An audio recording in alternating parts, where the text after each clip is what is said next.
धमाकेदार एपिसोडचा मनोरंजक असा ट्विस्ट आणि इंटरेस्टिंग असा भाग आपण पाहणार आहोत आपल्या शब्दात. नक्की पुढे काय घडणार आहे, कशा पद्धतीने इकडे आता शर्वरी आणि जय या दोघांमध्ये एक खूप छान क्यूट अशी लव्ह स्टोरी आपल्याला पाहायला भेटणार आहे. आणि खरंच सगळ्या प्रेक्षकांना मात्र एवढी काही जोडी आवडते ना, मुळात म्हणजे शर्वरी आणि जय या दोघांची लव्ह स्टोरी पाहायला तर खूप छान मजा येणार आहे. त्यासाठी तुम्ही माझ्या मताशी सहमत आहात का? असाल तर नक्कीच सबस्क्राईब करून तुमचं मत कळवा. आता प्रेक्षकांनो, इथे मात्र चक्क शर्वरी आणि तिच्या सगळ्या बहिणी आता हॉस्पिटलमध्ये तर गेल्यात, ते तिच्या आईला भेटण्यासाठी. आता पमा ऑलरेडी सगळं आजारांना पळून कुठेतरी आता थोडीशी स्टेबल व्हायला लागली. आता त्याचा सगळ्या मुलींना प्रचंड आनंद झाला आहे. आता हे सगळं शर्वरीचे बाबा तर बघत असतातच, ते मात्र आणखीन तोंड पाडून बसलेले असतात, कारण त्यांच्या मते हे सगळं मुलींमुळे झालं आहे ना. मग हे असं का, आपल्याशी असं का खोटं बोलल्या, आणि त्याचमुळे त्यांचा काही राग जायला तयार नसतो. त्यामुळे आता इथे प्रमिला सांगते, काय हो, आपल्या मुलींवर असं कोणी रागवतं का? आणि मुळात म्हणजे शेवटी बहिणींनी त्यांच्या बहिणीसाठीच केलं नाही सगळं, त्यामुळे तुम्ही आता राग विसरून जा. इथे मात्र शर्वरी आता तिच्या आईच्या गळ्यात पडून रडू लागते, म्हणत असते, प्लीज प्लीज मम्मी, आम्हाला माफ कर. खरंच आता इथून पुढे तू म्हणशील तेवढं आणि फक्त तसंच करू आम्ही. इथून पुढे आम्ही काही करणार नाहीत. दुसरीकडे प्रेक्षकांनो, आता ह्या जयची सुद्धा काही अवस्था वेगळी नसते. ती तेजस्विनी, तुम्हाला तर माहितीच आहे ही तेजस्विनी कसली डेंजर आहे. कारण ती मात्र जयला अजिबात बोलत नाही, सतत त्याला इग्नोर करत असते. आणि जयला हे काही सहन होत नाही, कारण काही जरी झालं तरी शेवटी तेजस्विनी हा जयचा जीव आहे. काही जरी झालं तरी त्याला अजिबात तिच्याशिवाय एक क्षणही करमत नाही. आणि आता तर एवढा बोला ती सहनच करू शकत नाही. त्यामुळे प्रेक्षकांनो, इथे मात्र चक्क आता जय तिच्या पायाशी येऊन माफी मागतोय की प्लीज प्लीज आई, मला एकदा माफ करणार. इथून पुढे कधीच काहीच तुझ्या विरुद्ध होणार नाही, तुझ्या मनाविरुद्ध काहीच करणार नाहीत. आता प्रेक्षकांनो, हे सगळं खरंच जय करतोय, खरं म्हणतोय, पण मनात त्याच्याही कुठेतरी आता ह्या मुलींबद्दल एक सॉफ्ट कॉर्नर तर निर्माण झालाच आहे. आणि मुळात म्हणजे शर्वरीबद्दल. आता प्रेक्षकांनो, इथे मात्र चक्क ह्या दोघांमधलं क्यूट असं बॉन्डिंगसुद्धा आपल्याला पाहायला भेटणार आहे. खरंच इथे शर्वरी आणि जय लवकर या दोघांची लव्ह स्टोरी दाखवायला हवी, जेणेकरून प्रेक्षकांच्या पसंतीस ही मालिका जास्त उतरेल. कारण आतापर्यंत इकडे तिच्या बहिणीची म्हणजेच आशू आणि गौतम या दोघांच्या लव्ह स्टोरी मागे खूप मोठा विलन होता, तो म्हणजे दुसरा गौतम बांदेकर. आता त्याचा तर विषय संपवलाय, तर दुसरीकडे आता मात्र समयरा आहे. आता समयरा नक्की काय करणार, त्यांच्या लव्ह स्टोरीमध्ये काय असा अडथळा आणणार, आणि दुसरीकडे शर्वरी आणि जय या दोघांचं प्रेम कसं फुलणार आहे. मुळात म्हणजे आता चक्क शर्वरी जयच्या ऑफिसमध्ये गेल्यावर चक्क त्याला जवळ घेणार आहे, त्याच्या मीटिंगमध्ये असणार आहे, कारण तिला एवढा आनंद झाला आहे. ती मात्र जयला येते आता सगळ्यांच्या समोर नाही, पण एकट्या असताना जाऊन थँक्यू म्हणत असते. खरंच माझ्या ताईचं तू आयुष्य भविष्य जे काय असेल ते सगळं सगळ्यातून बाहेर काढलंस, नाहीतर तिचं पूर्ण लाईफ स्पॉईल झालं असतं. फक्त आणि फक्त तुझ्यामुळे शक्य झालं आहे. आणि त्याच्या खूप जवळ जाते. त्यामुळे प्रेक्षकांना जयला तर समजतच नाही नक्की काय चाललं आहे. ते एकदम शॉकच झालं आहे, पण तो काही म्हणतही नाही. मुळात म्हणजे त्याला सगळ्या बायकांची ॲलर्जी असते, म्हणजे त्याला अजिबात त्याच्या आजूबाजूलाही नको असतात. पण इथे मात्र ही शर्वरी त्याला एवढी काही चिपकली ना, त्याच्या हात मात्र बाजूलाच असतात. आणि अगदी अचानक शर्वरी आता भानावर येते आणि बाजूला होते. त्यामुळे प्रेक्षकांनो, वरचीवर आता खूपच इंटरेस्टिंग असे एपिसोड आपल्याला पाहायला भेटणार आहेत. दुसरीकडे मात्र समयरा मात्र घरात रागा करत असते, कारण तिच्या आईला मात्र सतत ओरडत असते, काय गं तुझं काय चाललंय, आणि सतत त्या मुलींना कशाला आपल्याकडे बोलवत असतेस. मुळात म्हणजे आई तर खायला. आता मात्र त्यांच्या पापाची त्यांना पनिश झाली होती ना, मग त्यांना घरी कशाला बोलावलं होतंस. पण इथे मात्र आता समयराची आई तिला गप्प करते, म्हणत असते, समयरा कसं आहे ना, तुला जरी त्यांच्याबद्दल काही वाटत नसेल ना, तरी मला वाटतंय शेवटी माझ्या बहिणीच्या मुली आहेत, अगदी माझ्या मुलीसारख्याच. खरंच तू काय काय दिवे लावतेस ना, हे सुद्धा चांगलंच माहिती आहे मला, त्यामुळे तू हे बोलण्याची गरज नाही. आणि मुळात म्हणजे आत्तापर्यंत तू काय काय केलं हे सगळं आठवतं आहे ना तुला.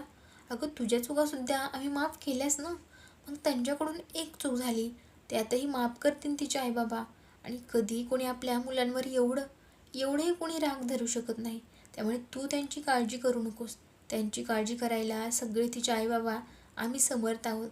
इथे समायरा म्हणत असते, आई तुला खरं सांगते, काही जरी झालं ना तरी माझं लग्न लवकरात लवकर गौतमसोबत ठरवायचं. आणि मुळात म्हणजे गौतम फक्त आणि फक्त माझा आहे. आता बघितलंस ना, तुझी ती बहीण, सो कॉल्ड बहीण कोण आहे ती प्रमिला मावशी, आणि तिची मुलगी ती आसावरी, ती मात्र गौतमच्या आजूबाजूला जरी फिरकली ना तरी बघ तिची काय अवस्था करेल. आणि मुळात म्हणजे तेजस्विनी आंटी, त्यांना तर अजिबात ती आवडत नाही. आणि मग त्यांना आवडत नसताना आशू काही त्यांच्या घरात जाऊ शकत नाही. त्यामुळे गौतमची बायको तर मीच होणार आहे, लग्न तर आमचंच लागणार आहे. आता प्रेक्षकांनो काय वाटतंय, खरंच इकडे आता ही समायरा आणि गौतम या दोघांचं लग्न होईल का गौतम आणि आशू या दोघांचं? माझ्या मते तर खरंच गौतम आणि आशू या दोघांचंच लग्न होईल. कारण तेजस्विनी, तिला जरी आशू आवडत नसेल तरीही काही जरी झालं तरी तिच्या मुलांचा आनंदही तिच्यासाठी तेवढाच महत्त्वाचा आहे. आणि आता गौतमचं वागणं मात्र ती कुठेतरी तिच्या नजरेत खटकते. कारण गौतम सतत शांत असतो, पण तरीही ती आशूच्या मात्र सतत घराच्या आजूबाजूला असतो, तिला बघत असतो. आणि हे सगळं आता इथून पुढे खूप रिस्की होत जाणार आहे. कारण मुळात म्हणजे शर्वरीचे बाबा, त्यांना तर चांगलंच माहिती हे तेजस्विनीचा स्वभाव कसा आहे आणि मुळात म्हणजे ती कशी वागू शकते. त्यामुळे खरंच मालिकेत पुढे खूपच इंटरेस्टिंग असे ट्विस्ट पाहायला भेटणार आहेत. आता मुळात म्हणजे इकडे प्रमिला शुद्धीवर आल्यामुळे सगळा आनंद असतो. आता लवकरच इकडे प्रमिलाला घरी घेऊन जाण्याची तयारी चालू होते. आणि मुळात म्हणजे आता जेव्हा प्रमिला घरी येते तेव्हा मात्र तिचं खूप छान असं वेलकम करतात. सगळ्या मुली म्हणत असतात, आई तू आता कोणतंही काम करायचंच नाही, तर तू आजारातून बरं होईपर्यंत सगळी कामं आम्ही करणार आहेत. पण प्रमिला त्यांना शांत बसवते, म्हणते अगं मला काहीच नाही झालं, मी एकदम ठणठणीत बरी झाले. आणि मुळात म्हणजे खरंच माझंच चुकलं म्हणा, मी ना बाईला एवढा फोर्स करायला नकोच होता लग्नाबद्दल, सगळं माझ्याचमुळे झाले.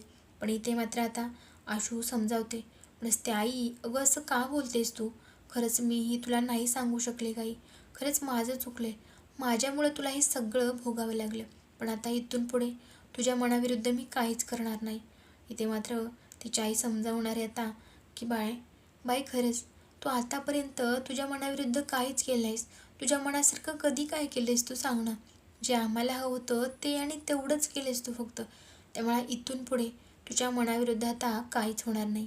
त्यामुळे प्रेक्षकांनो इथे मात्र ही शर्वरीची आई आणि इकडे तेजस्विनी या दोघीसुद्धा इथे मात्र त्यांचे आपापले राग बाजूला करून त्यांच्या मुलांसाठी एकत्र येताना आपण पाहणार आहोत.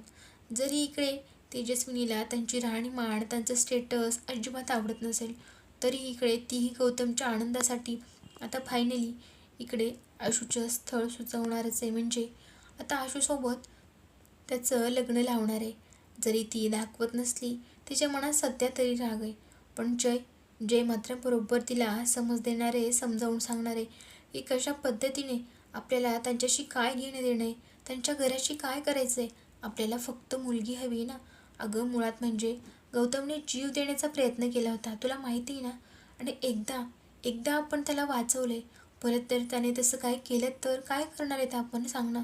त्यापेक्षा त्याचं लग्न लावून देऊयात ना, सुखाचा संसार करेल आणि तोही काहीतरी मार्गी लागेल ना. इथे तेजस्विनीचं तेव्हा मात्र डोकं सुन्न झालेलं असतं. जयला मात्र तू समजावून सांग त्याला असं सुचवत असते. पण इथे प्रेक्षकांनो जय मात्र तिला प्रत्येक वेळेस ते समजावतोय की परत गौतमने त्याच्या जीवाचं काही बरं वाईट करायला नको. आणि मुळात म्हणजे खरंच हे सगळं खूप इथून पुढे अवघड होऊन जाणार आहे. अगं तेही आपल्या घरी त्यांच्या मुलीला द्यायला तयार नाहीतच. तुलाही माहिती त्यांच्यात आणि आपल्यात किती मतभेद आहेत, पण तरीही ते सुद्धा त्यांच्या मुलीच्या आनंदासाठी तयार होतीलच ना. तसंच आपणही काहीतरी सॅक्रिफाईस करूतच. पण त्यातच इकडे आता तेजस्विनी खूप मोठी अट तर घालणारच आहे. ते म्हणजे त्याच्या अगोदर तुझं लग्न व्हायलाच हवं आहे, नंतर त्याचं लग्न होणार. आता प्रेक्षकांनो या सगळ्यांमुळे मात्र खूपच मोठी गंमत तर घडणार आहे. कारण जयचं लग्न, त्याला तर एवढी बायकांची ॲलर्जी, आणि तो कसं लग्न करणार आणि त्याच्यासाठी मुलगी कोण असणार, ते मात्र खूप मोठा इंटरेस्टिंग असा किस्सा असणार आहे. पण त्याच्यासाठी नवरी तर असणार आहे शर्वरीच. मग ते दोघांचं खरं लग्न असो किंवा सगळ्यांना दाखवण्यासाठी खोटं मुळात म्हणजे सगळ्यांचं तर असंच चाललेलं असतं.